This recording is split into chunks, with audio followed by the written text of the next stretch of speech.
இலக்கை நோக்கி டுவர்ட் த கோல். இந்த நிகழ்ச்சிக்கு உங்களை அன்புடன் வரவேற்கிறோம்.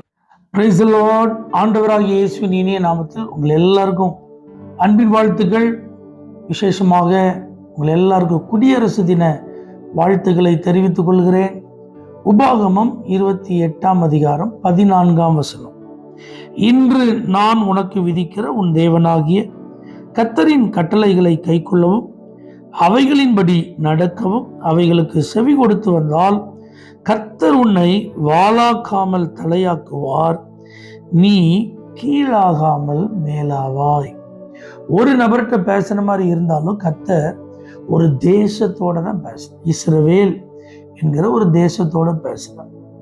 இன்றைக்கு நம்முடைய இந்திய நாடு குடியரசு நாடாக பிரகடனம் செய்யப்பட்ட ஒரு நல்ல நாள். நமக்குன்னு சொல்லி ஒரு தனி அரசியல் அமைப்பு சட்டங்கள் எல்லாம் எழுதப்பட்டு அதன்படி இயங்கும், அதன்படி இந்த தேசம் செயல்படும். ஆகவே இந்தியாவில் உள்ள எல்லா குடிமக்களும் இந்த அரசியல் அமைப்பு சட்டத்திற்கு உட்பட்டவர்கள் என்பதை அவர்கள் உணர்ந்து அதை கைக்கொண்டு நாட்டு நடவடிக்கைகளுக்கு தங்களை அர்ப்பணிக்க வேண்டும் என்பது தான் நம்முடைய அரசாங்கத்தின் எதிர்பார்ப்பு. அப்படி மக்கள் எல்லாரும் அரசுக்கு ஒத்துழைப்பு தந்தாதான் இந்த நாடு நல்ல ஒரு வளர்ச்சியின் பாதையில் போகும் என்பது தலைவர்களுடைய எதிர்பார்ப்பு. அதை போல தான் இந்த உலகத்தையே படைச்சி ஒவ்வொரு ராஜ்யங்களையும் உண்டாக்கி எல்லாவற்றையும் ஆளுகை செய்கிற ஆண்டவர் தமக்கென்று தான் தெரிந்து கொண்ட ராஜ்யத்தை பார்த்து சொல்றாரு, நான் உனக்கு சொல்லியிருக்கிற இந்த கட்டளைகள் படியெல்லாம் நீ கவனமாக நடந்தா எல்லா ராஜ்யங்களை பார்க்கணும், உன்னை நான் ஆசீர்வதித்து உன்னை வாளாக்காமல் தலையாக்குவேன், உன்னை கீழாக்காமல் மேலாக்குவேன்னு சொல்கிறார். அப்போ நம்ம தேசத்தில், குறிப்பாக இந்திய தேசத்தில் இருக்க தேவ பிள்ளைகள் வேதத்தின்படி நீங்கள் நடந்தாலே போதும், நம்ம ஆட்டோமேட்டிக்காக உயர்த்தப்படும். தேவனுடைய பிள்ளைகள் நீங்கள் வேதத்தின்படி நடக்கிற ஒரு நபராக இருக்கணும். கர்த்தருடைய கட்டளைகளுக்கு கீழ்ப்படிந்து நடக்கிற ஒரு நபராக இருக்கணும். மற்றவர்கள் எப்படி இருக்கிறாங்க அதை பற்றி நமக்கு கவலை இல்லை.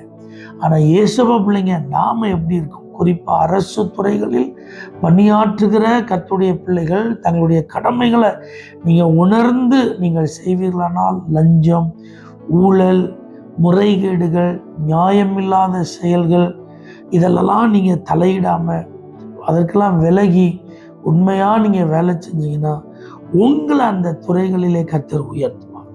உங்கள் நிமித்தம் அந்த துறைக்கும் ஒரு மதிப்பை கர்த்தர் தருவார்.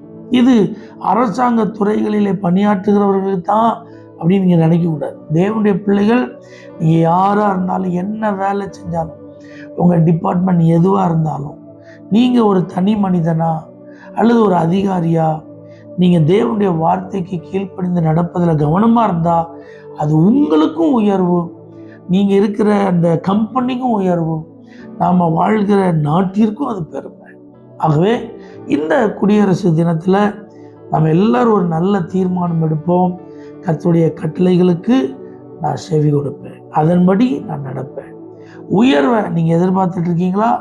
நான் வேலை பார்க்குற அந்த வேலையில் எனக்கு இன்க்ரிமெண்ட் இன்னும் வரல, ப்ரொமோஷன் எனக்கு இன்னும் வரல, நான் எதிர்பார்த்த உயர்வை இந்த துறையில் நான் இன்னும் பார்க்கல. நீங்கள் அப்படி யாராவது வருத்தத்தில் இருக்கீங்களா? எதிர்பார்ப்போடு இருக்கீங்களா? நீங்கள் தொடர்ந்து உங்கள் கடமையை கர்த்தருக்கு முன்பாக வசனத்தின் அடிப்படையில் உண்மையாக செய்யுங்க. கண்டிப்பாக ஏற்ற நேரத்தில் உங்களை உயர்த்துவார். நல்ல பதவி உயர்வுகளை கர்த்தர் உங்களுக்கு தருவார். முக்கியமான பொறுப்புகளிலே கர்த்தர் உங்களை கொண்டு வருவார். அப்பொழுது நீங்கள் வாளாக்காமல் தலையாக்கப்பட்டதை நினைச்சு, கீழாக்காமல் மேலாக்கப்பட்டதை நினைத்து தேவனை துதிப்பீர்கள். கர்த்தர் உங்களை தேசத்திற்கு ஆசீர்வாதமாய் மாற்றுவாராக. பரலோக தேவனே, இந்த குடியரசு நாளுக்காக நன்றி.